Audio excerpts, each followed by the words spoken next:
Good to see you, Mark. How are you? I'm doing great. It's great to be here. It's been a few years since we bumped into each other. And you look the same. You haven't changed a bit, and it's good to see you. And just connected in a weird thing, because even just this morning, you're talking with somebody, and they were part of an organization that you're a part of. Yeah. If your son's rare condition, twin boys, the Duchenne's, Duchenne's muscular dystrophy is what it's called. Duchenne's, potato rolls. It just speaks to its rare condition. Yes, not like everybody knows. So when I heard this woman talking about it, you came to mind. Yeah. And you've always been on my mind, because when we were developing what we were trying to develop a few years ago, obviously COVID and just general difficulty starting any kind of business occurs. I'm always it's like one long day for me. So I was like, oh yeah, we did this earlier in the day, but it was 5 years ago. Right, but it doesn't seem like we've skipped a beat. So that's that's a good thing about friendship and creativity and all that stuff. And I'm always game to jump on a podcast or be the not so covert private investigator or whatever, or talk about my kids' disease or talk about what's going on in my life or whatever. So I had to get you because I know you were going to be leaving. You were heading out to California and all sorts of stuff. So I was like, can you come in today? And luckily there was some time in your schedule. And otherwise you would have been gone for a few weeks, and then who knows if we were ever. I like it when we can yell, yes, huh? Well, it's funny because when I'm listening to your podcast and stuff, and we share a lot of similarities in the sense that we both have lived some very interesting life. Yes. Right. And you're probably the type, and I could get this from the sense of your podcasting, is that a new story will come up that you can almost completely forgot about. Yeah. That just comes up in conversation that you're just like, man, I've been everywhere and back, up and down, all over. Yeah. For people who don't know, private investigator, yes. But you were an actor, yes. And then the private investigator almost was like research for you. Yeah. For more media stuff you were doing, right? You did that prison sting. What the frick is that? I wasn't arrested. No, my whole story, and sometimes I think to myself that why was I born into this area? Mm-hmm. Because sometimes I feel like, people don't really understand that, people that are very creative minded. And, for me, and a lot of people know my story that have listened to me on podcasts, I was adopted at a young age, and when I was in my early 20s, one of my first cases I ever worked on as an investigator was finding my biological mother. On your own? On my own. Okay, yeah. Yeah, it was like I opened a file, and I petitioned the court, and I had 15 minutes in a room at the courthouse, and I was able to get a little bit of information, enough for me to be able to track down who my biological mother was. Now, I was always raised to know I was adopted, so it wasn't any big, deal. And when I went to the courthouse and I had my records released, I went in front of a judge. I was able to, now this is before cell phones, it was like 1991, 92, and, research or Google. So I was able just to find out that, and I knew I was adopted out of Catholic Charities up in Lynn, Mass, north of Boston. And I got my biological mother's name. And then I'm like, all right, well, I was adopted out of Lynn, Mass. All right, so I know the area. So I'm going to go get all the phone books with the last name Lentini, Lentine. So I went and got the phone books in the library, photocopied them all. I knew my biological mother's name was Nancy Lentini. I knew my name given at birth very briefly until I was adopted. It was Jason Lentini.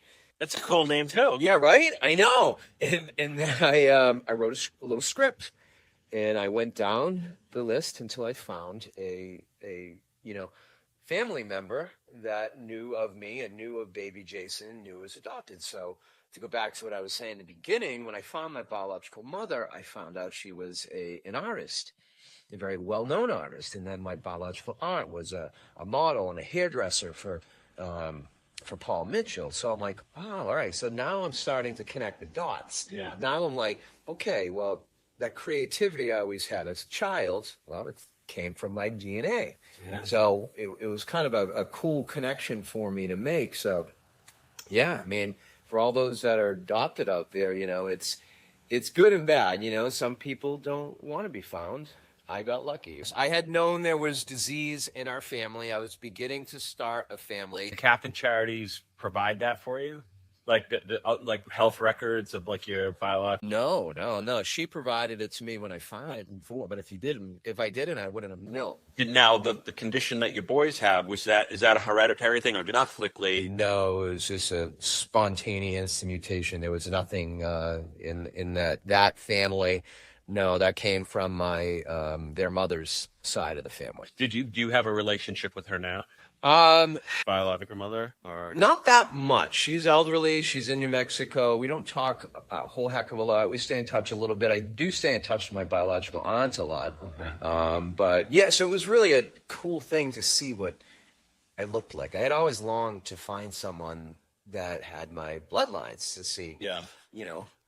Well, it speaks to your curiosity of like wanting to know things that are not kept from you necessarily, but wanting to know things that you didn't know. Like, and because as I was thinking today about our conversation, I'm like, what makes a private eye a private eye? Is it their desire to solve puzzles? Right. Is it you're just curious of like being a private eye is like a pretty cool thing. It's like a Magnum PI. I didn't grow up wanting to be a private investigator. I grew up wanting to go to Hollywood to try to be an actor.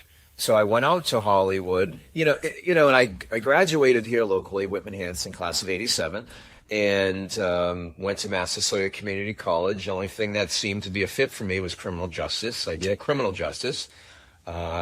I ended up going into Department of Corrections, becoming a correction officer at 18 years old, working at the state mental hospital. And then, on just a random day, one of my buddies called me up and he's like, Mark, I'm doing a modeling pageant down in Rhode Island. One of my friends who actually happens to be a canine officer here in Plymouth County, he calls me up and he's like, do you want to do this modeling pageant? Because he was dabbling in some modeling and fashion. I said, hey, dude, I'm 5'7". I walk on my toes. I'm far from a model. But I'll do it with you. I'll go shotgun. I'll do it. I got a couple of, my Z Cavaricis and, polo shirts, and I walked the runway. But then they're like, well, there's a couple of casting agents here looking to recruit, young models to participate in something called the program. So I'm like, interesting. So I go into a room with this casting agent. His name's Gary Schaefer. He casted for Chips Medical Center, Dynasty, very well-known casting director in Hollywood. But at that time, he was older. And this other guy, Larry, and I read, and they liked me. And they're like, okay, well, we're doing this thing called the program. It costs money. There's the catch. Right. And this is 1992. Now, I'm working at the prison at the time, so I had the money. They're like, well, we're recruiting 7 males and 7 females, all in their early 20s, to live in a mansion in Hollywood Hills for 3 months to be an actor. It's $3,000. I'm like, well, interesting. Yeah, I go, interesting, so I go and tell my father, who's this old Italian guy. And I can't say what he referenced me as, but he's like, you are going to California to live in a mansion with 2 gay guys? I'm like, yeah, I've had this passion and this desire. So I think at that moment, he was probably questioning the adoption. So I ended up taking a leave of absence from the jail, packed my bags, went out to California, lived in this mansion for 3-4 months with a bunch of strangers. Now I ended up meeting one of my lifelong friends, this guy Jason, goes by Crazy Jake, who was opening for Bob Marley many years, the comedian. But yeah, we trained acting. We lived in this house. We trained acting. John Travolta's sister, Ellen Travolta, was our daily acting coach who would come to the house, and we'd do it all in the living room of this mansion up in the Hollywood. They only had the foresight to put cameras there. You would put what I was saying, no one, it was the real world before the real world. There was sex, rock and roll, and I don't know if there was drugs. I wasn't doing any of it, but, I had left a fiance back here to go do it. Everyone thought I was nuts. You're leaving a state job, you have state benefits. In retrospect, were you nuts? But do you think it took you to the right path? I'm a risk taker. And you know what? I instill that in my children now in life. I think it's important to take risks. I think if you don't, then, you will regret. Now my dad, who adopted me, he was a grocery store manager, and he passed from cancer. And he always thought I was kind of crazy for doing this. But on his deathbed, now it could have been the morphine talking. Yeah, right. There was one point in his life where he almost took a leap and bought his own grocery store. And he backed out because I think he was scared. And he told me on his deathbed that, I respect the fact that you took a challenge in life and a risk because I never did. And those are some of the last words he had ever said to me. So go back to Hollywood. So here I am out in Hollywood. I'm spending, I was there for a couple of years, struggle. After the program ended, we all got agents, had a theatrical agent, a commercial agent, moved out of the mansion, went to the Valley, North Hollywood, down the Valley, and then just working, going on auditions, and, never making it, being promised that, we're going to get, this place, 210. You're seeing the results now of like how Hollywood is sort of evil because people have lost their soul. Think about you go there and you're completely dependent. Yeah. Other people approving what you do. So your whole nature as a human being is messed up. Thank God I went through Corrections Academy prior to that because I got a first-hand look at predators. Yeah. So we would put showcases on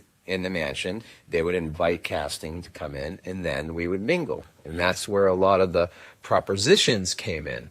I had one of the top commercial agents in the country wanting to sign me. But my manager at the time, who was a gay man and great guy, he's like, no, don't sign with them because he wants other things. But I set the tone from day one when I went out there. Like we'd be hanging out. There was a pool. We'd be swimming. And people would try to play grab ass a little bit. And I'm like, well, look, I don't judge anyone. I have all kinds of friends, all different walks of life. I could care less what you are. We're all human. But I am who I am. And if you put your hands on me again, I'm going to break your nose. Do you know Rich Cronin? I don't. So Rich Cronin was the lead singer in LFO. Was one of those bands. Yeah. He's passed away. He had leukemia. Awful story. Yeah. He was a year younger than me, or 2 years younger than me at Sacred Heart in Kingston. Yeah. And I was captain of the basketball team in high school. He was like a sophomore, and he wanted to be a rapper. And I'm going, oh my God, he's a skinny kid from Kingston, and you're gonna. Please, I heard it all. Meanwhile, I went to Hollywood. I was going to do comedy and like that, so whatever. But he was part of that whole LFO, Backstreet Boys, and Sync. Yeah. Same story, right? So he goes down to Florida. Lou Pearlman, who was a pedophile, and he created the Backstreet Boys because he just wanted to create an ad to get boys to come in. Yeah. It just so happened he made this hit band, right? And then next, NSYNC comes along. Yeah. And it's like, what? So I saw the documentary. Yeah. So Rich was saying to me, because before he passed away, I was trying to help him get his book done. You're sitting down, he's telling the whole story. Same situation, he was on Howard Stern. And his dad, Irish guy from Boston, is going down there and is like ready to crack skulls, right? And he goes, what are you doing? Yeah, right. But Rich shows up. Yeah. How do you not? And he's like, the Backstreet Boys in sync. Yeah. And he was told, one of you in LFO has to be the sacrificial lamb and do what you got to do. Yeah. He says, it wasn't me. Yeah. And he's like, and there's somebody in Backstreet Boys that had to do it, somebody in NSYNC had to do it. And that's why girl bands never were. Right. But it was like, oh my God, like hearing the stories, I'm like, man, I can't even believe I wanted to be in this. Well, I say to it's funny how Hollywood works because I say to my wife, Janice, who is halfway to 100 point in life. My math isn't good. That's 25, right? Yeah, exactly. And she, and I always said to her when I was out in Hollywood, I was getting propositioned by male casting directors and studio executives, but I never had the 50-year-old woman coming on to me. I wonder how my brain would have thought that, man, yeah, right. Probably, but back then when I was in my early 20s, I looked at a 50-year-old woman like it was my mother. So when I'm in LA and I'm working on Santa Monica Boulevard, I used to work at a place called the Flowering Tree. It was a health food store on Santa Monica Boulevard, and we know Santa Monica Boulevard. It's like that or a cult star. Santa Monica Boulevard is, I guess, a very diverse street. Eclectic, right? Eclectic, diverse street. That's some great people. And I'm like, look, I need a real job. Like, I'm serving wheatgrass and yogurt, and you know, I'm not getting anywhere. I'm delivering pizzas on the side. I'm struggling as an actor. You know, I'm going on auditions. My agent's calling me up and saying, you know, can you roller skate? No. Well, figure it out tonight because you got an audition tomorrow for McDonald's. And never quite made it. But one day I came home. Excuse me. And we lived in like this Karate Kid-esque apartment complex. If you can think of the first Karate Kid where they lived. Yeah. It was like that with the two pools and the balcony up top. Okay. And I come home and going back to phone books, and phone books seem to dictate my life. There's a phone book on the stoop. They had just dropped off all those yellow page books. And I literally, it was in a moment, I was in a mood, I just opened it up. And there was an ad for it wasn't like a help wanted. It was just a yellow page. Yeah, right. And it just said Itani Florence Investigations, and it had a magnifying glass. And I had left the prison. I had gone to college for law enforcement. I'm like, I had loved Magnum PI, but I never thought about a career. And I'm like, So just on a whim, I just dialed that number. And the owner, Doug Florence, who I was just recently the best man in his wedding about a year ago, who wrote the foreword in a book that I had written 10 years ago, answered. And he's like, Itani Florence Investigations. I'm like, my name's Mark Chaupetta. I'm from Boston. I need a effing job. Will you hire me? He said, I'd like your attitude, kid. He goes, meet me tomorrow in a parking lot on like Sepulveda Boulevard, and I'll pay you $20 an hour. Now, I could have been walking into a serial killer. I had no clue. I'm like, I will see you in the morning. The rest is history. He's one of my greatest friends. I fell in love with the job. We worked in L.A., Vegas for about a year. And then when it was time to come home, back to Mass, my roots, I opened my business up, and here I am. Isn't it fun of how, like, one moment, one change everything. One moment, just always. That's the path of your life, like down that road. Because the private eye work, you led to a million other things. Right? Right. And let me ask you about that, because that's not the typical kind of job. Oh, I was a landscaper. Oh, I was working at Dunkin' Donuts, Starbucks. Private eye. Yeah. Private, not so much. All I can say now is, like, I remember hearing a story, like somebody, the head of NSA or CIA, walked into Mark Zuckerberg's office and said, thank you. Right. Your app has allowed us to lay off like hundreds of agents because the criminals tell their whole story online, right? Yeah. And with the electronics and everything else, and we were talking this morning, and you were able to. I'd mentioned the name, and you're like, boom, boom, boom, boom, boom, and then you found out information 10 seconds, and then I was like, after the call, I go, of course he could find that. He's friggin' private out. But I'm not that savvy. I will be honest with you.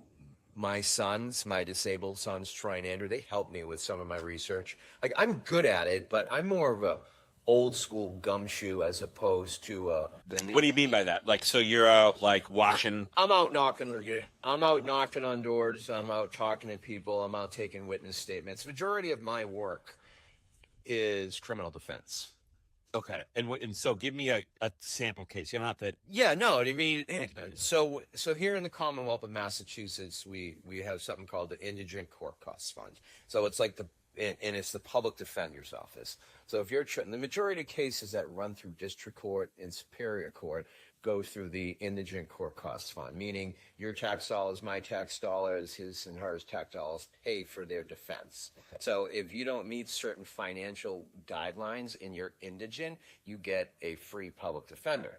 That free public defender then goes to the judge and says, in order for my client to get their due process, in order to prepare them for their case, I need money for an investigator.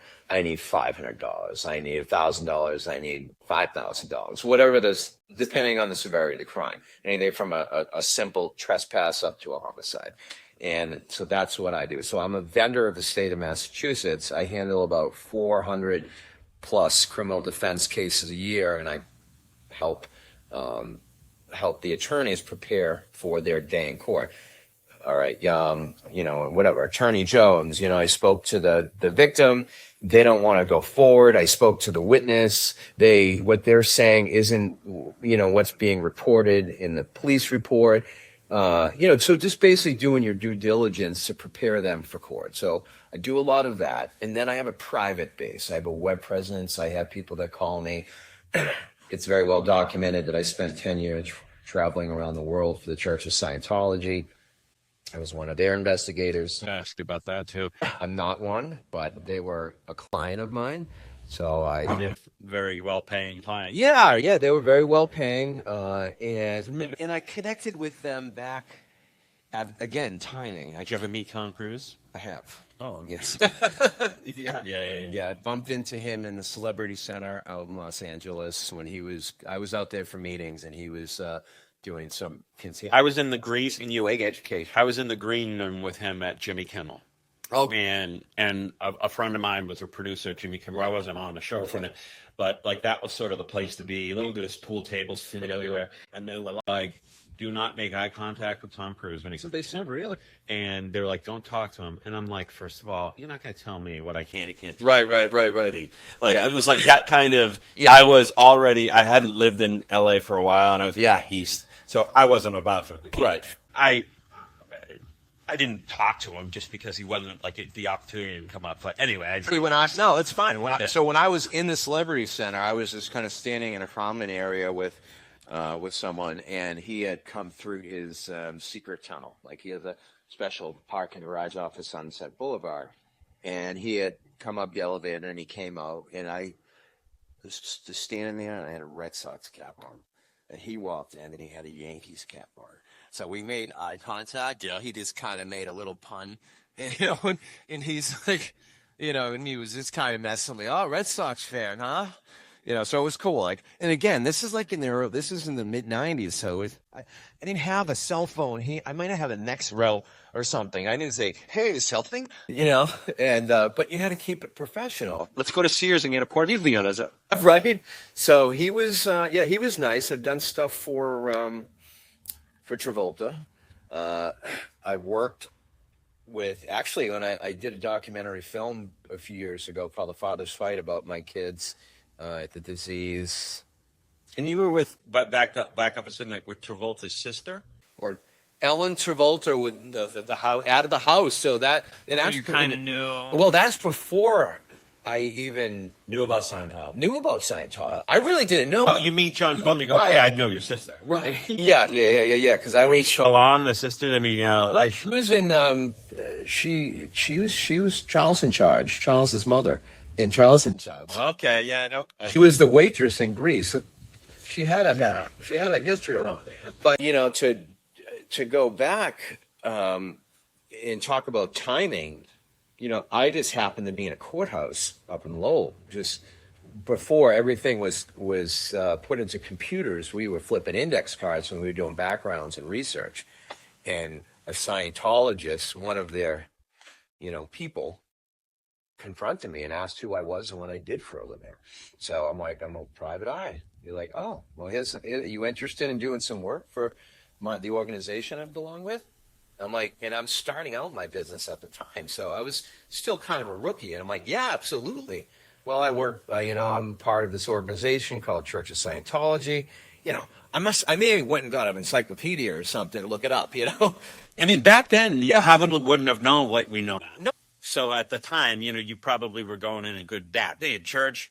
Yeah, we exchanged numbers. I go into Boston and have a meeting at their headquarters in Boston. I think it's on Marlborough Street, possibly. And the head of that chapter, that church, or whatever you want to call it, was a gentleman by the name of Gerard Renna. Now, Gerard Renna, his son, is on pretty much every kid's T-shirt that you see when you're walking around, and that's Patrick Renna from the Sandlot movie. Redhead, freckles. You're killing me, Smalls. Yeah. So Patrick and I became friendly. He ended up having a part in a documentary film I ended up making years later. And, the rest is history. They put me through a series of questioning, and I did the E-meter test with them. And I'm just kind of like, all right, well, I went into it like, as long as they're not asking me to do anything illegal or, unethical, man, I can kind of toe the line with ethics a little bit. I'm a private eye, for Christ's sake. Right. But like, yes, I passed the E-meter test, which is their form of like auditing, and it's kind of like a lie detector exam. Yeah. And they were basically asking me questions of, do you work for the government? Are you a spy? So I'm starting to get the sense that they're a very paranoid organization. Did you leave with non-disclosures and all that? Oh yeah. So what are you even? So what are you at this point holding back on anything, or do you? No. So I worked. I signed all that stuff. So I had about a 8 to 10 year run with them. They phase out their investigators. Like I was probably a lower level. What were you tasked to do for them? Surveillance all over the country, pulling trash. So again, during this time, the internet was starting to take off, and people were starting to. They weren't tweeting back then, but they were posting or vlog. What were they doing back in the early '90s? They were, like a blog, like a blogger's chat room. So if something was said in a chat room that was derogatory about their organization, they would blow a gasket. And they had a whole division, had investigators all over the world to... What they call the suppressors or something, like people outside. I've watched a lot of not in like Leah Remini and like the, here in those powers, because it's... So for people that left the church, so if you defected from the church, they wanted to know everything about you and what you were doing and who you were doing it with. So I'm like, all right, well, again, it's surveillance, it's research, it's pulling trash. Trash is legal if it's abandoned property on a curb. Why not? Right. And I've talked about this many a times. My first gig with them was in the combat zone in Boston, and it was an accounting firm, and it was a dumpster in an alley. So I went like for 6 months every Tuesday night at 2:00 in the morning. I would drive into Boston, my Maglite, my 9mm, my buck knife. Now, again, this is corporate trash, so I wasn't really dealing with rats, but I was committing a crime, meaning, you know what the crime would be? Trespass. Because I was popping a dumpster that was owned by a trash company, and I was crawling in it and taking their trash. Now, trash is on a curb. It's abandoned. If it's in a dumpster, it's owned by that company. Yeah. But I was doing it anyways. I was a rookie investigator. I was crawling in. I'm slicing bags open until I found that trash. And then I would go through the trash. I'd put it in an envelope, and I'd meet someone the next day and hand it off to them. So I did that for an extended period of time. I worked directly and indirectly with regards to people that were involved in the whole South Park scandal. Yeah, the whole Scientology thing they had going on. Okay. When did you cease operations with Scientology? And then probably over 20 years. Probably 20 years ago. About 20 years ago. So I did about 8-10 years with them. Running around, like I said, doing... You work in other gigs? They were just one client. Right. Yeah, so I had, they were just one of my better clients that were constantly feeding me work that was in this area.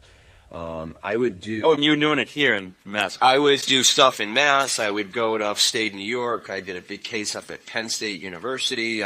You're a really fascinating dude, man. I'll tell you, like I can see people watching this going... Why are you skipping? Like they wanted to hear the rest of his story, and I'm just bouncing around. No, it was. I have the disadvantage of knowing a lot about a lot of what you do, right? Because I've heard some bangs and talking to you. So, like, I'm fascinated by all that stuff personally, but then I have to remind myself, some people might not, they want to hear the whole story about. Yeah, I mean, and there's certain things I can and can't say. So in 2011, I wrote a book, Happens All the Time, Cheating in the Good Old USA. and I did a national book tour. I went on Stern. I did a bunch of different, promotional stuff, and I wrote about the Church of Scientology in that book. But I consulted with my lawyers. I consulted with, made sure I left certain things out. If anything, I probably sounded more favorable towards them than anything.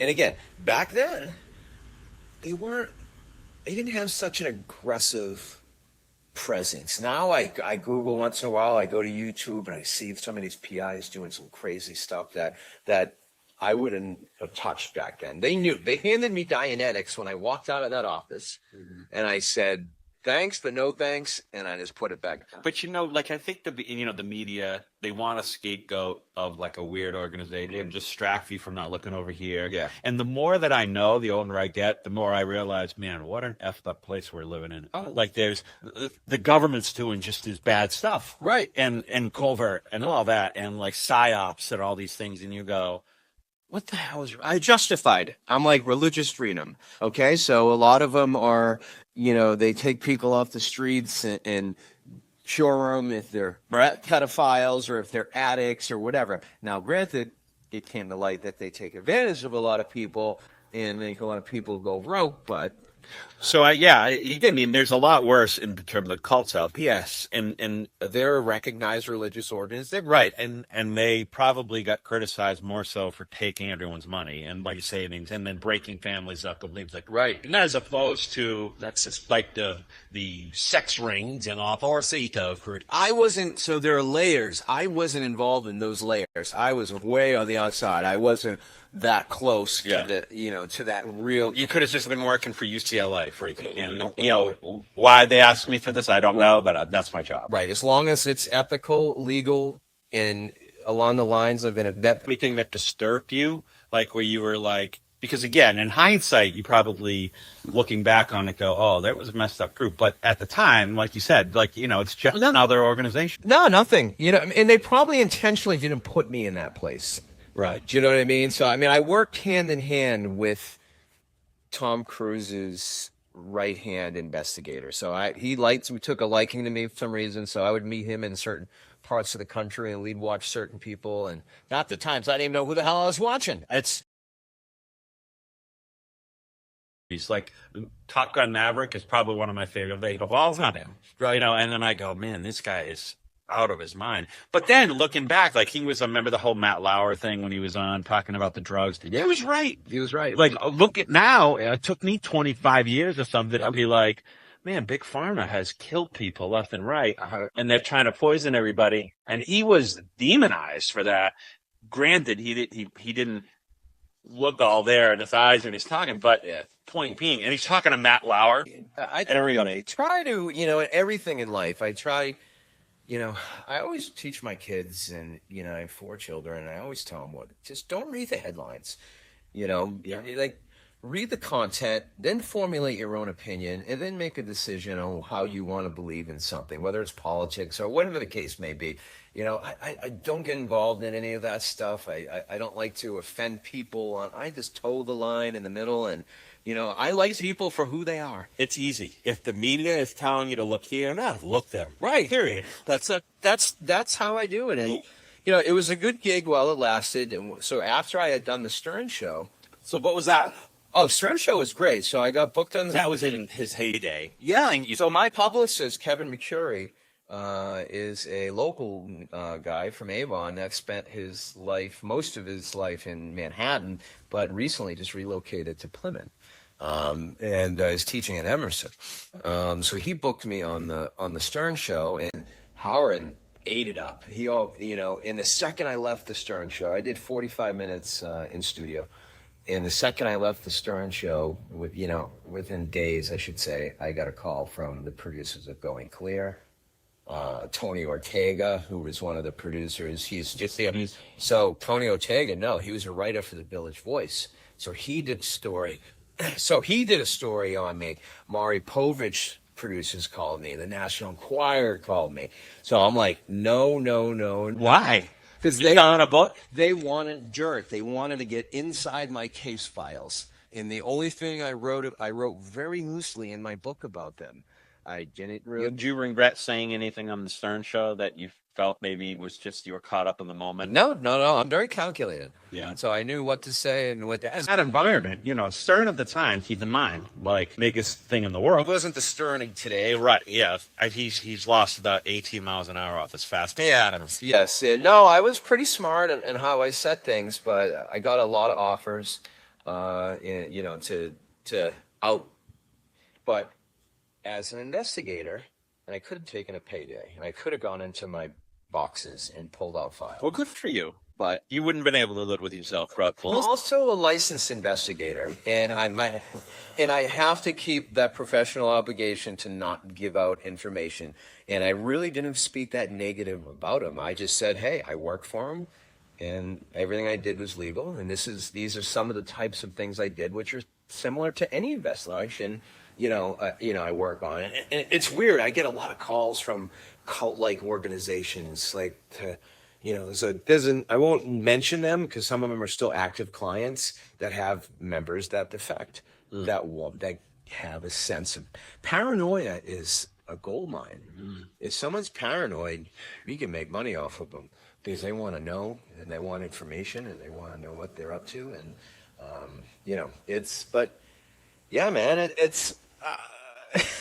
I want Get an interesting life. Yeah, no, Joe. I mean, I want to take a minute, and then come back, because Go ahead. Karen Reed, you're involved with that. Like, there's other things. So I'll take a quick break, and then we'll come back. Mark Chaupetta, it's awesome to have you here because this is just here. Yeah, we'll be right back.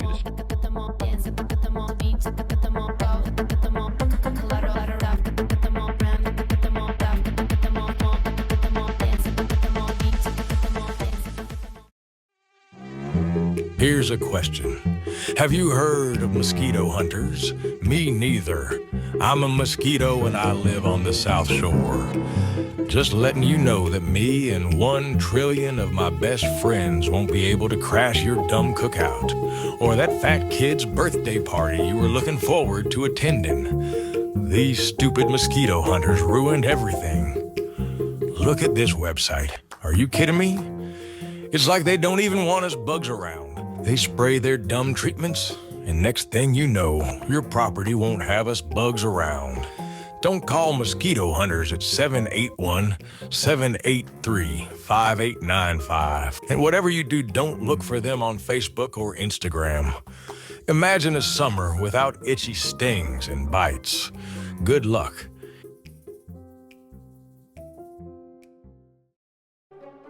Once upon a time, the ye old pilgrim washing well decided the dirty laundry madness must end. Laundry would pile and pile until it couldn't get any higher. All hope seemed lost. But that is when they sent the laundry fairy out to save the world. This fairy would swoop in, pick up your dirty laundry and return it washed, cleaned, folded and fluffed. And to those who signed up for this magical service, by simply scanning the code or calling the number here, you will receive a $25 gift card to Setting the Space. Setting the Space is the region's top interior designers with retail stores scattered all over the South Shore and Cape Cod.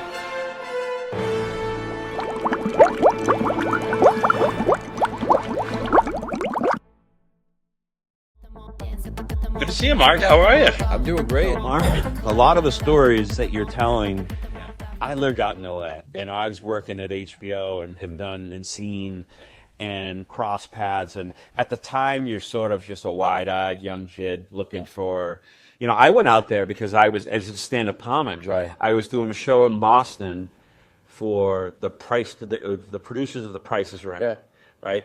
And we were doing a game show at Channel 5 called Bonus Bonanza, which was like a lottery game. It sounds familiar, yeah. So I was doing audience point.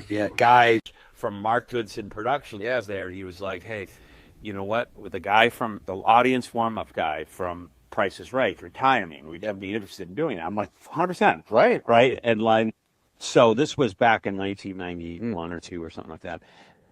to give you an idea, that guy is still doing it. Oh, wow. So he didn't retire. Right? Yeah. So if I go out there, Yeah.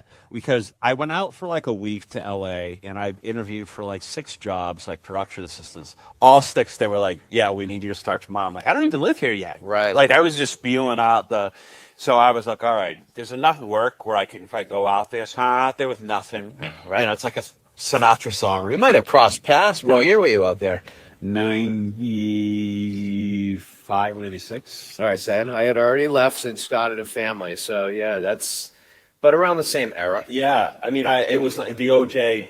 I lived on Olympic Boulevard, or I lived on Sentinel Ave, which was connecting with Olympic Boulevard. For OJ. So I was there during the Riots. during the LA riots. Yeah. So my acting agent at the time, I don't even know why I remember her name. Her name was Meg. I'm still mad at her to this day. Yeah, Meg. Yeah, because she lived in my apartment complex, which was kind of a dingy complex. Now that I think back, I'm like, all right, well, she probably wasn't doing that well. And I'm mad at her because I was doing a game show for the Playboy channel. I auditioned to be on a game show to make like $200, and it was like 3 as a contestant. So 3 guys versus 3 girls. These teams are out there too. Right. That's what you did. Right. It was 3 guys versus 3 girls, and they wanted me to slick I had hair back then. Slick my hair back, act, wear a vest. I was pretty muscular, and talk like Rocky or like a dumb Italian. Right. I'm like, whatever, I'll do it. Yeah. And they had like big square TVs like hanging, out of the ceilings because they didn't have flat screens. Yeah. And they would show a provocative clip, and then they would freeze it, pause it, and then you'd have to write down what's going to happen next. Like dirty stuff. Yeah. So it was 3 guys against 3 girls. And while I was there, a woman comes up to me and I had a leather vest on, no shirt on it. I was pretty buff. And she's like, do you have an agent? I'm like, yeah. She goes, I want to sign you. She goes, I have this new show that's, going to be hot. And I want to put you in the show. There's a featured extra and it could turn into something else. And I go, what's the show? She's like, Baywatch. I'm like, thanks, but no thanks, because my agent promised me a guest starring role on Melrose Place. I never got either. And ironically, David Chokerchi, Yeah. is Plymouth. It's from Plymouth. Right. He was on that show. And Right. his whole career was that. Yeah. Because he was the body. And, but I remember, so she calls me one day and she's like, Mark, I got 2 tickets to the Dodgers game. Can you take Dennis the Menace, my kid? Well, he was a kid? No, he was like a Dennis the Menace. He was just a very high-strung, 8-year-old. Can you take him, to the Dodgers game? And when I'm at the Dodgers game, the LA riots broke out. Imagine letting some semi-strangers take plays to a Dodgers. Right. LA, I tell you. Yeah. So and I remember them announcing it at the stadium. So it was kind of like panic, and I remember driving back, into the valley and just the craziness. So when we were having riot parties because the city locked everything down. So you had to find locked back down. So you were getting alcohol or food, and we were just all kind of hanging out until we were able to, access the roads again. So yeah, that was probably 92? 90, yeah, I'd say 90. Yeah, I would say, 'cause my daughter was born in 93 when I came back, but and my wife doesn't get it. My wife kind of leans a little bit more to the right than I do, and which is fine. But she's like, you're going to LA, and she watches a lot of things that put stuff in her head and about how If you're 1,000% worse now, it is 1,000% worse. So I'm flying there this week. When this airs, I'll probably already have come back from Los Angeles, but I'm flying out there with my son, to be on the set of a movie. So my oh gosh, I guess I probably have 30 weird things, but Baywatch, one. Yeah. again, Jimmy Kimmel green room. Yep. And I'm in the men's room. Yep. And David Hasselhoff is pissing at the urinal. And I look like and I go, I say, I can't believe I'm pissing next to David Becton.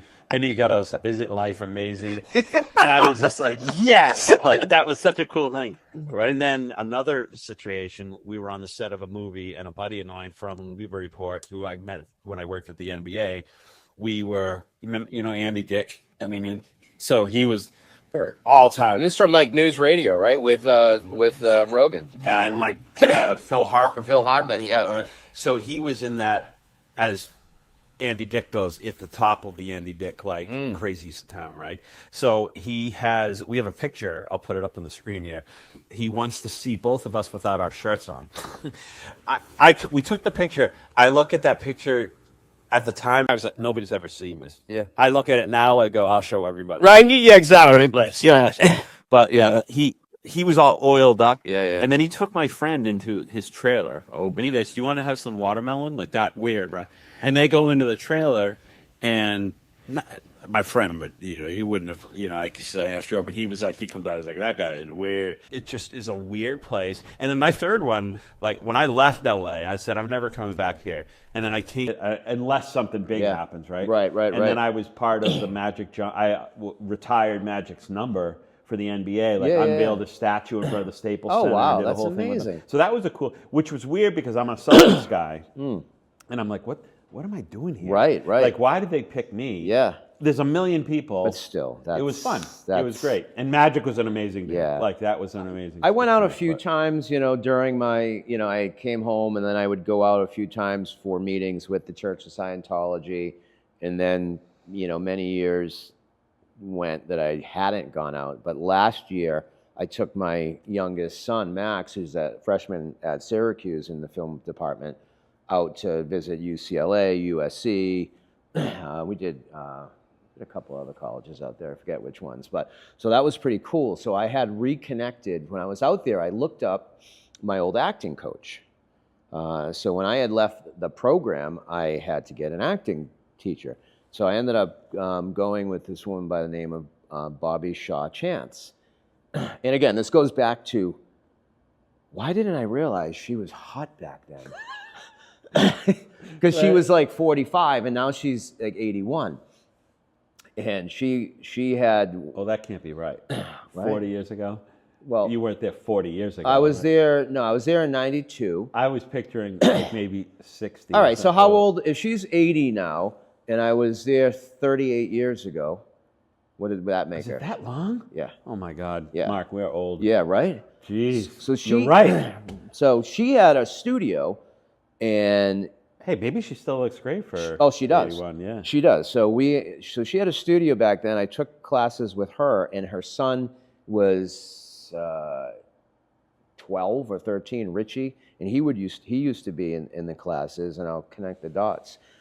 So I was in class with all kinds of famous actors. Like she's Jack Nicholson's coach. She's Andy Garcia. Andy Garcia critiqued a couple of my scenes in class. Wow. And so I did the acting class with her, and then fast forward all these years later, Facebook comes around. Some way, reason or another, we're friends on Facebook.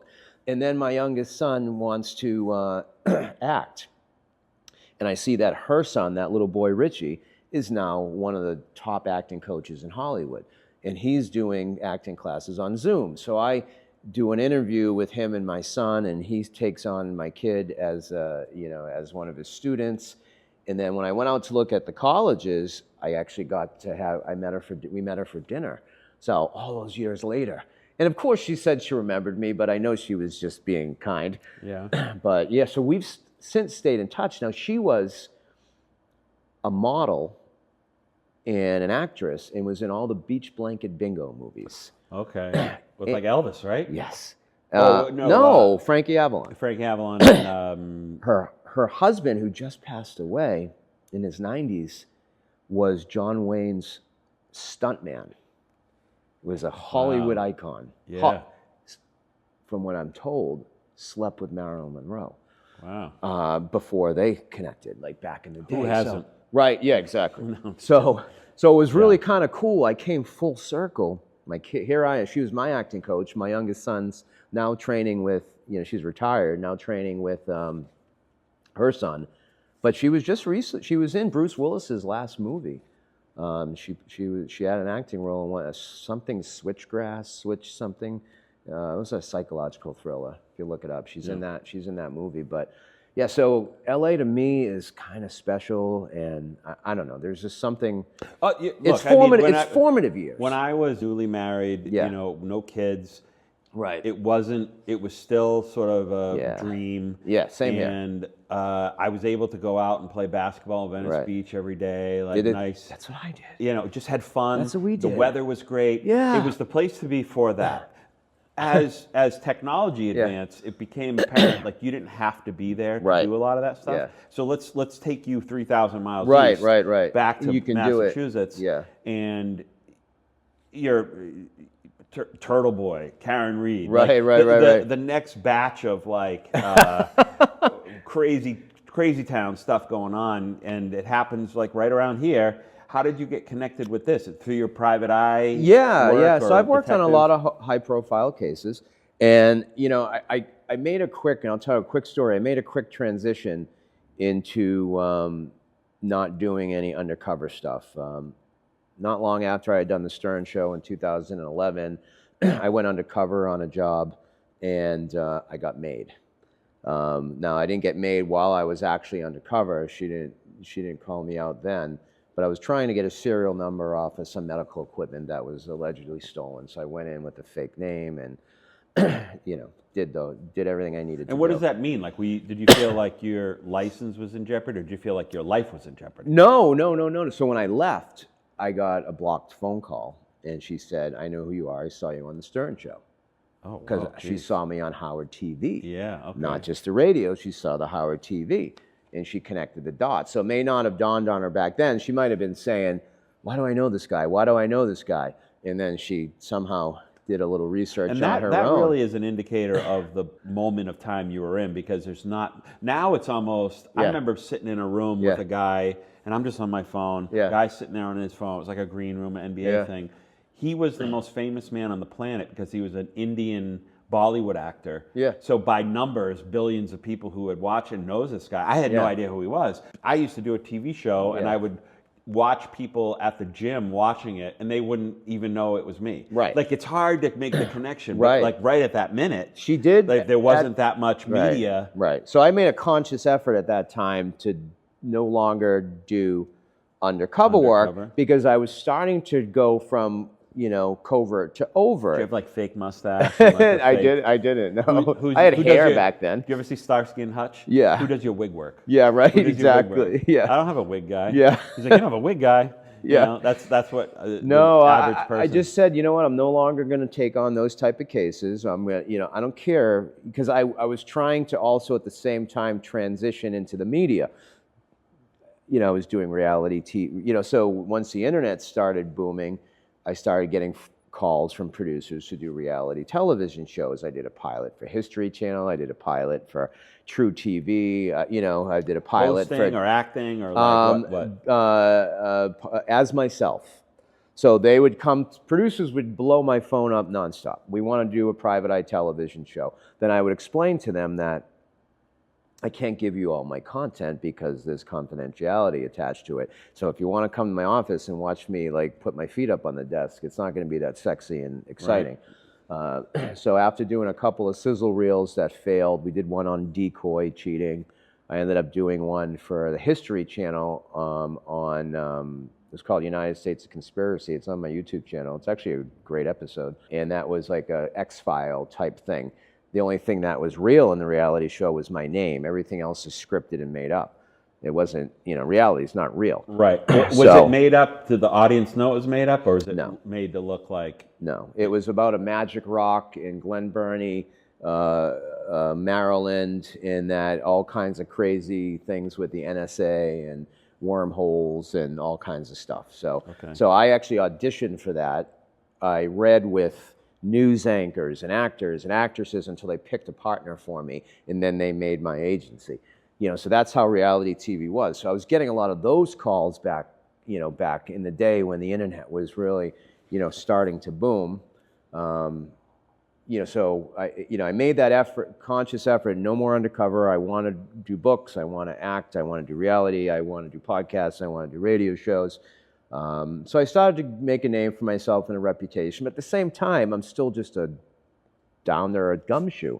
And I have a big client base, and I have a lot of attorneys that hire me. I'm currently working on, still on the appellate team with another investigator, Jason, and myself, on Murder on the Cape, which is Chris McCowan. He's serving 3 life sentences for the murder, was convicted of the murder of Krista Worthington, the fashion writer.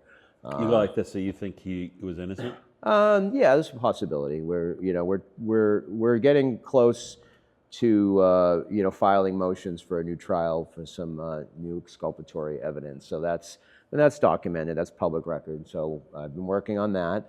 And then, which brings up a good point, because I think people really, they just jump to a conclusion about because they see it on the news, and they think, and God forbid, somebody accuses you of some sort of sexual crime, because they'll make it look guilty, and your life is over with. Well, your front page of the newspaper until you're acquitted, and you're non-existent on the back page of the newspaper. Right. Newspaper. Not that anyone even gets newspapers anymore. But the Karen Reed thing, I'm not directly connected to. I'm not Karen Reed's investigator. Mm-hmm. I know her legal team. I know Dave Yannetti. I work exclusively for Aidan Carney, who's Turtle Boy. He's the gentleman. He's the blogger that exposed or started to write about the corruption that was going on in Norfolk County. He's the one that started the Free Karen Reed movement that kind of took a life of its own. That's now gone global. HBO Max did a documentary on her.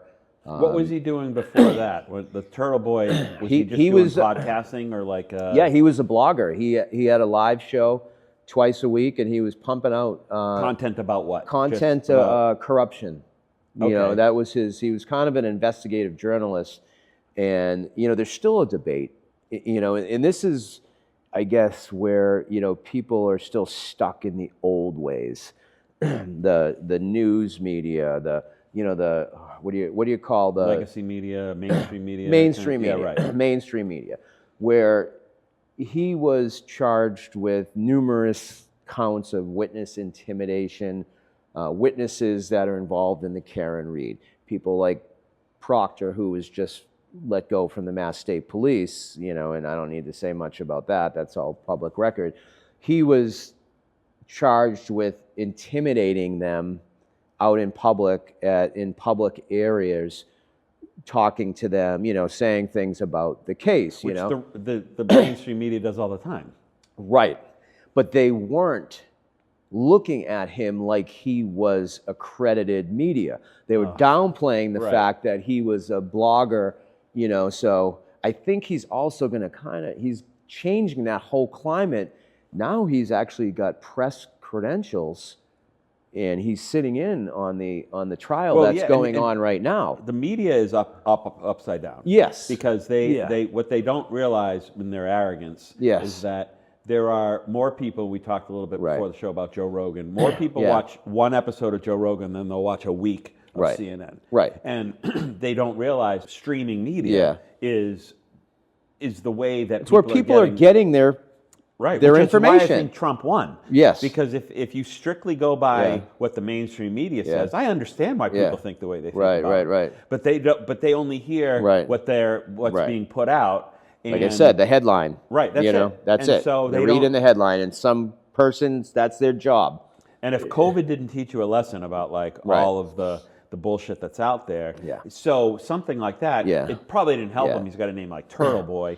Yeah, well, he was a school teacher and a history teacher, and then he started this blog, and he started to get some traction. You hear him, and you're friendly with him. He's my client, and we're friends, and we're Can you be both? Client and friends? Is there a professional friendship or? It's a professional friendship. Right. I wouldn't say it's a friendship. It's a professional friendship. I'm his investigator. I spent a lot of time with him. I was the one that surrendered him to the police when they had a bolo out on him. Okay, yeah. I'm the one that would go visit him when he did his 60 days in jail. I'm the one that helped investigate. Does he have a suit against the state, you think, for like nothing, imprisonment? Nothing going on right now. His charges are still pending. His legal team is doing a great job, and I think what they're waiting for possibly is the outcome of this new trial, because a lot of the alleged victims in his cases are witnesses on the Karen Reed side. What do you think about this case? Like, what do you think? Like, just in your... I don't put, and it's funny because people ask me that all the time, and I'm really just tunnel vision on him and his charges. Do you get caught up in the other details? You know what? Me, like everyone else, I watched the HBO Max. That was my first introduction to it. And it was kind of like, I know a lot of the inside stuff about it, but I wanted to see how that went down, because they clearly, hired that company to follow them throughout the process, hoping at the end that it wasn't going to end in a mistrial. And I thought it was good. It was a tactical thing that her defense team is doing. So she doesn't have to take the stand. She's doing media instead. And I think whether she did it or not, I don't, based on the evidence and based on how things look, it doesn't look like she did it, but the cops just messed up from the beginning. And that's the bottom line. That I know that has watched every second of it, which is not me, right? Yeah. But I watched the documentary, had an opinion from that. Yeah. And every one of those people says it was just an accident. Yeah. And everybody's covering their asses. And right. Then like, and it very well could have been an accident, and she could have been overcharged. And did she hit him? Or is that the question? I guess that's the question. Based on the damages to O'Keefe's body, it doesn't look like he was hit by a car. Based on the fact that thin blue line, kind of got in the way, and Proctor, the lead investigator from the state police, and Higgins and Albert and everyone that was in that house. Come on, if a body ends up on the front yard of your house or my house, they're going in our house. Right. It seemed to me that he went in there. Yeah. I can't even believe I'm commenting. Yeah, I know. But he went in there and got into a fight somewhere. Well, and then maybe he got hit over the head with a bottle, wanders outside, passes out because he's drunk. That's the defense's theory. Yeah. Now, if they had just gone into that house and did a DNA sweep, and they found his blood in there, well, then she's innocent. If they didn't find his blood in there, then maybe you sit her down, you have a conversation, and you charge her differently. Maybe it's involuntary manslaughter. It was an accident. Yeah. But instead, it's cost the taxpayers in Massachusetts millions and millions of dollars, and it has created all these all these what are they called? These keyboard sleuths. Yeah. People are becoming famous off of this case and reporting on it on TikTok and all these social media. So I'm not super invested. I'll watch I have my own job. I can't sit there. Like, I wonder about it. Like, these free Karen Reed people, these turtle riders, they call them, and these followers, they're all nice people. But it's like, do you work? They must all work graveyard shifts. You see them camping out outside. They're everywhere. Like tailgating. And they're everywhere. Jeez. Yeah, so it's like, it's salacious. It's a phenomenon. Turtle Boy has created that reasonable doubt. The Norfolk County District Attorney's Office isn't happy about it. They're covering their own rear ends. The head of the state, their head state trooper, Proctor, from all accounts, and I don't know him, not a bad guy, but he has his hands in on a lot of other cases around here. Now, based on this case and how unprofessional he was, I don't think, and people text each other and say stuff, but I don't think he knew that this case was going to be put under a magnifying glass like it was, you know? I love the police. I'm a big supporter I hang out with of them. cops. That's my circle of friends. And I remember, and I can see the public, and I can see cops covering up for one another. Yeah. Because look, you remember, if you knew somebody on the force and you got a ticket, you were going to get out of that ticket, right? The average person's not gonna, right? So somebody, that helps out. This is that on a higher level. Yeah.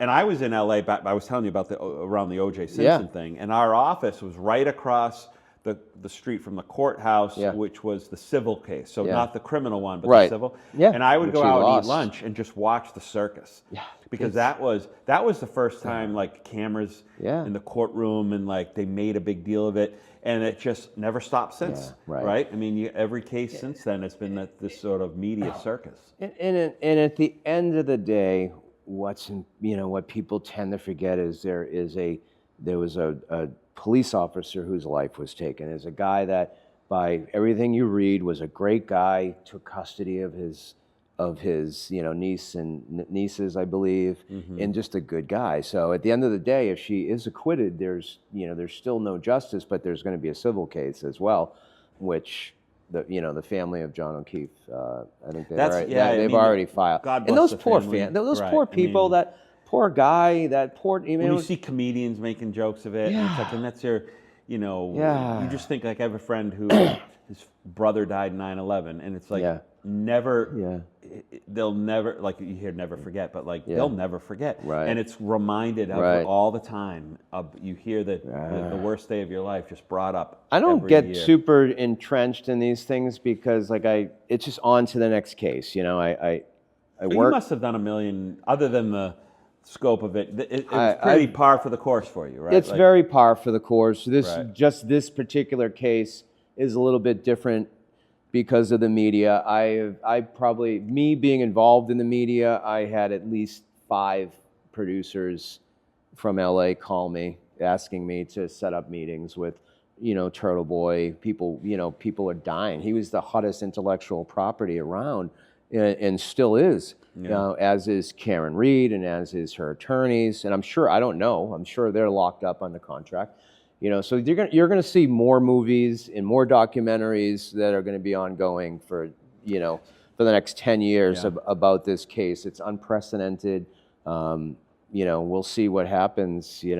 Judge Canoni seems to have taken a whole life of her own, with this case. And yeah, it's wild, and if you go over near Dedham Court any day right now while the trial's going on, it's a zoo. But they moved the buffer zone, so you don't have the free Karen Reed and the John O'Keefe, because they're kind of split, the blue and the pink. So they've been kind of pushed out of the way of the courthouse because, when the jurors were deliberating in the last trial, they could hear them outside.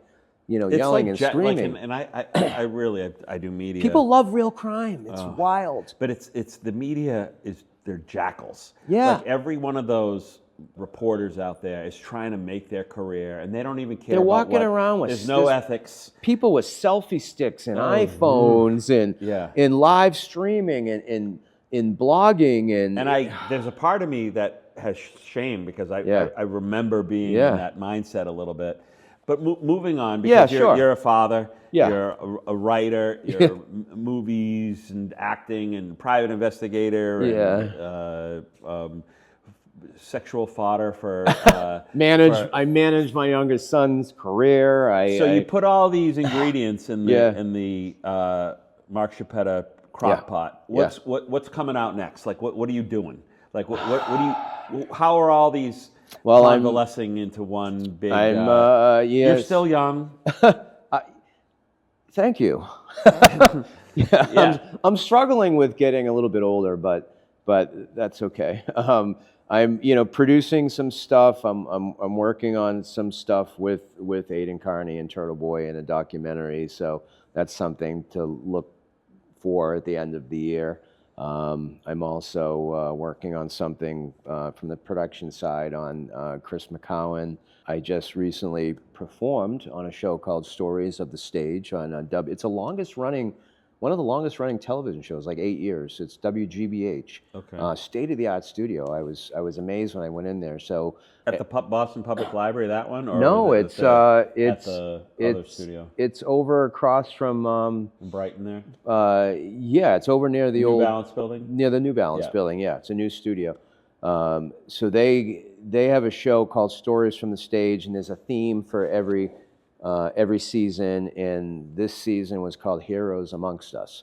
So Angela Perry from Boston Casting, who we both know, called me up and asked if I would write an essay about my kids, about my twin sons, Troy and Andrew, who are turning 30 this June, that have Duchenne's muscular dystrophy. So I wrote a story about how when Andrew was younger, I almost lost him, and he was on life support and med-flighted, and I performed it on stage. Now, this is one of the hardest things I ever did. So there was 8 of us, and it was this really spiritual event, you know, where here's 8 strangers that have all these different crazy stories. One guy, heart transplant. Another woman was a victim of a serial rapist in the 80s down the Cape, and then 30 years later married the lead detective, and like all these crazy stories. So we're listening to all these, you know, all these people are performing their stories, and we practice 2 or 3 times. Now I feel like I have a bond with these people for life.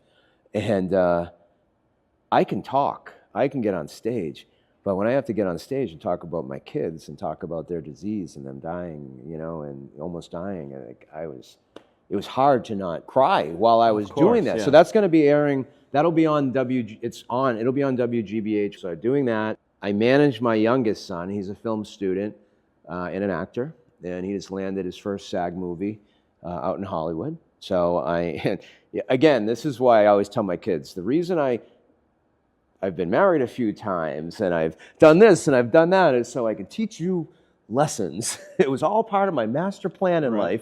And, you know, the reason I went to Hollywood, Max, is so I could protect you from the predators that still do exist. And so he's going out to act in a micro-budget film, like a little under $1 million film that'll either go to it'll go to the Sundance Film Festival, or and then hopefully go get a streaming deal or maybe limited theater release. But he's going to be acting with in the same movie with who's the guy I mentioned to you earlier? I forget the lead. The guy from Titanic. Billy Zane. Yeah. I didn't realize he was one of Biff's. In Back to the Future? Back to the Future 1 and 2. Wow. With the manure. Yeah, remember the manure? He was in the car. I loved him on Zoolander. Zoolander. That was one of my favorites. So he's going to be doing a movie, and then a kid, Dimitri DiCenzo or something. No, Gianni DiCenzo, who played a character of Dimitri in Cobra Kai. He's going to be in my this. My favorite show of all Yeah, time. He's going to be in this film. So it's a pretty good role for my son. It's like 10, 15 lines. It's going to make him eligible for SAG. He's more into making movies in college instead of being in front of the camera, because I don't think he likes the rejection part of auditioning. But I developed a relationship with the writer, the producer, and the director. He's kind of a one-man band. You have to be when you're, low budget. You know what? No matter what he decides to do in life, those skills are so valuable of storytelling, organization, rejection. Yeah. Right. Life that's is what hard. That's what I told him. And it's a good lesson to learn. I mean, it's 99.9% rejection. And he can watch the process. And I told him, I go, I know that you're not really heavily into acting anymore, but you get 15 lines. It's easy. It's a coming of age 2025 version of the Brat Pack, and he's one of those young, good-looking kids, and he's, and he can watch the director and how they set up the shots, and that's only going to help him when he goes back to college next year. People being making on a set, movies, just seeing how the business of it goes, and so it's a little bonding trip. Yeah. So doing that, working on all my cases. I always have something new and exciting that comes up daily. I have my bread and butter, which is my criminal stuff. But then I have my wacky cases, the website cases. I need you to do X, Y, and Z. Like, and it's funny, I've been in business over 30 years, and it's sad. It's not funny, it's sad. The amount of calls that I get now, 9 out of 10, within 30 seconds, I can tell there's a mental health issue with them when they call. It's... someone, I need to hire an investigator. Someone broke into my house. All right, did you go to local law enforcement? I did, but they won't talk to me. All right, so first red flag. Is there any forced entry? No, but I know they're getting in.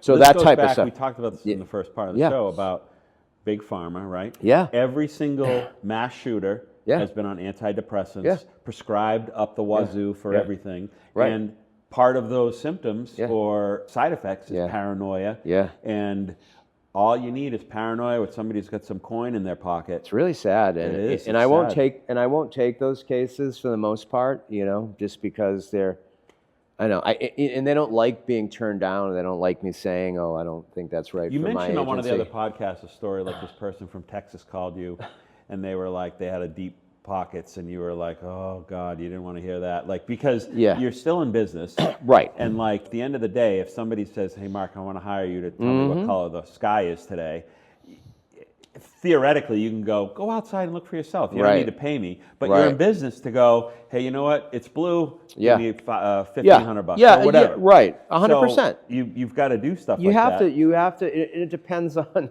you know, depends on what's needed, you know. What do I have going on with my kids or my family, or is business slow, or, you know, I always do a great job. And is your wife cool with everything like you're doing, or? Yeah, my wife's a director of nursing at Southwood in Norwell. Okay. Great career, amazing nurse, and she's supportive. Would she have loved you back when you're 20s or whatever? Or like, do you meet her at the right time in life? And well, when I was 20, she would have been 12, so that would have been kind of funky. Good for you. But you know, the funny thing is, it's well documented. I'm on marriage 3. Okay. And Ross from Friends. Yes, okay. Disease is you know, a tricky thing. When you have disease in your life, it breaks down a lot of relationships. But I found her. I got lucky. I found her 12 years ago, and we merged our families. I have 2 stepkids that are wonderful.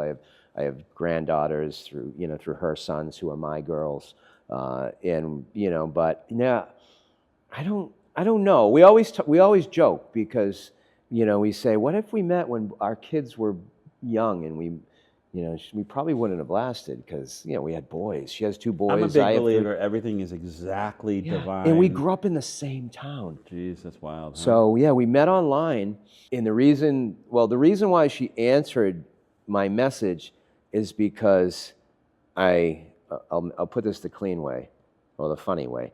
I'm one of the only guys that didn't send her a private dick photo. That's what they call private eyes. Right? Well, I didn't send her a photo of my junk. Of Richard Nixon. Yes, right. Of Richard Nixon. And I didn't send her a photo with my shirt off like you had years ago. And if I sent that to her, so I seemed kind of normal. And then when we started talking, we're like, "Where'd you grow up? Where'd you grow up?" Like, "Oh my God, we went to the same church. We did this. We were just 8 years apart." So I always joke with her. I say, "Janice, remember?" I go, I can remember back in, it's going to sound creepy, but I go, I remember back when I was a senior in high school, I was cruising with, you know, my best friend, Frank Brack. He owns Brack's, he has 3 restaurants around here, Brack's Tap and Grill. And we were cruising, and I saw you coming out of the convenience store with your pigtails getting on your bike. And I looked at Frank and I said, someday that's going to be my 3rd wife.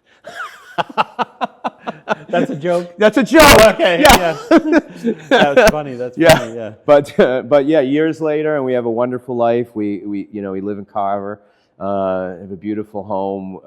We're very family oriented. I'm kind of the mafia Don boss of the family, so I make sure that all the kids come over at least once or twice a month on a Sunday, and we have dinner, we hang out, Hollywood, we both lived out there. Yeah. It's a strange environment. Yeah. But there's a strong New England, Boston contingency out there. And those tend to be normal people a little bit. And I don't know if it's the air we breathe, if it's the upbringing or something, but there's this realness that Boston people, when they get to LA, don't go crazy. Right. They kind of, and maybe I'm sure there's exceptions to the rules, right. but even there's just this sense of like, wait a minute, this isn't normal. Right. Where other people might go out there and think it's completely normal, and they're done. Because when you live in that environment where you think that kind of hierarchy of like, this person is going to decide my fate, therefore it's almost like it's evil. Boston people, I mean, New England people, Boston people from this area are cool, in my opinion. We have an edge. You know, when I went out to LA to act when I was in my early 20s, the first thing they said was, lose your accent. And now it's like, we need it more. Now we need it more. Yeah, right. So they're like, here's a tape, put it in your Walkman, and learn to pronounce your R's and your INGs. And then Mark Wahlberg pops up, because back then he was on every billboard in his Calvin Klein underwear. Yeah. He was Marky Mark. And, then he started to shift into acting. Then all of a sudden it's like, oh, it's, or maybe it's when they made that bad movie up in Gloucester. What was that called? On the boat. The Perfect Storm. Perfect Storm. And the accents were just... That's what I couldn't stand when you see it. Even Good Will Hunting, I'm like, you guys don't talk that way. No. It was exaggerated to the point where it makes us look stupid. Yeah. Where, there are some people like that, but they should know better. You don't have to lay it on that thick. Right. But it is what it is. I guess it's like a caricature of who we are. I don't think I have a deep accent, but people hear it, and... so I've kind of come full circle, I'd have a couple of beers. Right. So here I am, I'm a kid that was adopted. To summarize, I always had this creative vibe. I just, to make my parents happy, I went to college. Just randomly picked law enforcement because... I have a minor in criminal justice. Yeah, all right, so there you go. So we got a lot going on here. So maybe I'm your adopted brother. You could be, I am 4 years older than you. And this is a wig. Yeah. It could have been a long labor, like who knows. So here I am, I take criminal justice, I leave to go out to Hollywood to try to be an actor. While I'm trying to be an actor, I go back to taking a job in sort of law enforcement as a private investigator. And then years later, as I get life experience, Hollywood calls me again.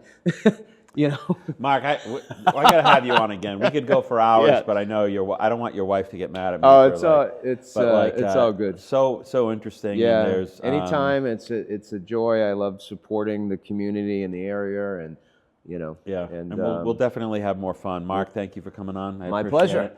All right, we will see you next time on Rock Talk. Mark Chaupetta, everybody. Thank you. Website or anything, or markchaupetta.com has everything. There you go, right there. Yeah. All right, thanks for watching.